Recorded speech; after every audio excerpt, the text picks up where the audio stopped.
I don't think I can fairly answer that because it's so new to us. And that pair, what I'm talking about is obviously Spenny and England. That's a new pair, and we're not too sure how they're going to react with other players. But the simple answer is yes, it should be, because you've got lefty-righty. But I would say that, for the ones that have been here long enough, they can play either side. They should have a pretty good idea what's going on. Todd, the under-the-radar guys, I'm just going on one game, but England last night just seemed to be called upon and fulfilled his role. He's been a good addition to our team. We've quickly figured out what he is, and I think that he's figured out what we are, and he's fit very well. He's a real good glue guy in the locker room. He's his personality has come out in the locker room. His ability to do things for teammates is showing through, and guys like having him around. He's picking things up quickly as far as systems. Is not easy. We ask our D to do some things that are a little different at times, and and his ability to make the simple play is what we need him to continue to do. If he gets a little too cute, a little too fancy, then we run into trouble. But right now he's in a good spot.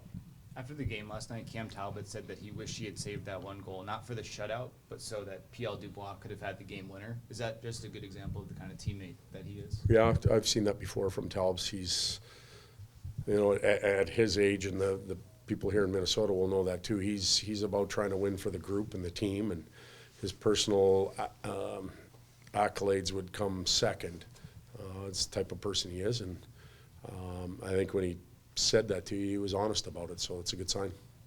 I just had a question about Minnesota hockey here and making connections throughout the team. So obviously Mikey, Blake Lizotte, Derek Johnson as well. They call him a hockey celebrity here. So I'm going to have to tell him that. Yeah. So just your perceptions of hockey in this state, and then some of the ties that it has throughout the team. Well, hockey in the state, I was part of this organization when it hatched, if you want to call it that, and from where it was to where it came to, there's been a lot of change. Hockey's always been big in Minnesota, high school and college and that type of stuff, but the pro game has created the whole state thing, brought it all together. I think you're seeing more and more players from Minnesota enter the National Hockey League. We have a number of them, and they all like coming back here to see their families and play in front of them. And I think it's it's certainly one of the leading development states of players, not only at our level but the college level and major junior as well. When you say you were part of that hatch, what was that time like for you to kind of be Well, it was a really interesting time. I was leaving junior, and Doug Riseborough and his group were running the expansion franchise. I remember walking into this building. It was still probably 10%. The construction of it was 10% short of being complete, and we walked the building, kind of walked through where the locker room was. We went and sat in the park in St. Paul and talked about what the locker room should look like.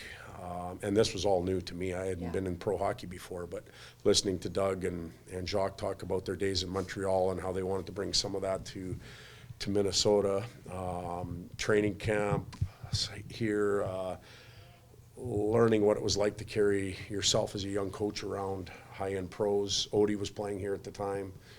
And then went to the minors a year later. We were back here, 9/11, training camp was on. I was here for that. So there's a lot of growth things for me from this organization too. Todd, you ask players, and they say if they move to another line, they don't change their game. They play. It seems like Artie can adapt his game a little bit more when he plays with different line mates. Yeah, I would say that.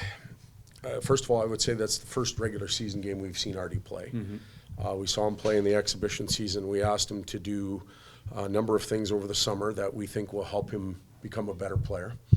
And Yeah, he went on a different line last night, but I think the big adaptation wasn't going to two new players. It was what he had worked on over the summer. He looked faster, he looked quicker, more involved, more assertive. He beat a defenseman up ice all the way from the far end to score his goal. Those are all real good signs. So I see your point and I agree with it, but I'm going to give him credit for the work that he did before he got shuffled around on different lines. That line had a very clear identity with Victor there. Does the identity of the line change with Artie, or is it just he kind of fills different roles within the same identity? I think it changes a little, but you still have those two, Morsey and Phil, that do their thing. Artie's got to learn to play in those situations with him. He put himself in good spots last night. Artie's a different player, different hand, different size, obviously. Artie's a more, RV is a more assertive individual on that line. He'll take charge, where Artie is probably a little more respectful to the other two and he lets them command the group. But as he gets more confident, more mature, I'm sure he'll participate in that as well. Todd, between the first and second period, it seemed like there was a big difference in the way the team played in the second. Was there anything that you guys talked about in the intermission? We did talk about a few things, and the talk was probably coming for a while. It was a lot of it was between our ears, and that thing between our ears controls everything else, and it needed to get straightened out a little bit for quite a few of us, and we were able to accomplish that now. That's great. We can do it between periods, but it's got to happen before games, not between periods. Like you mentioned last night, east-west, then turn to more direct. Yep. Does that start anywhere? Like, is there an ignition point to when you make that switch, or when the brain makes the switch from too much east-west to more direct?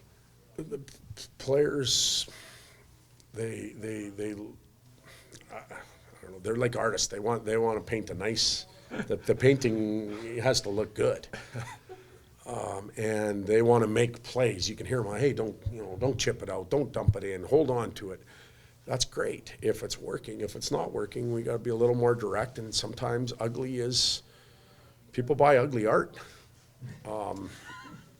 So that's sometimes important too. And I thought we got more to that in the second and third than we were in the first.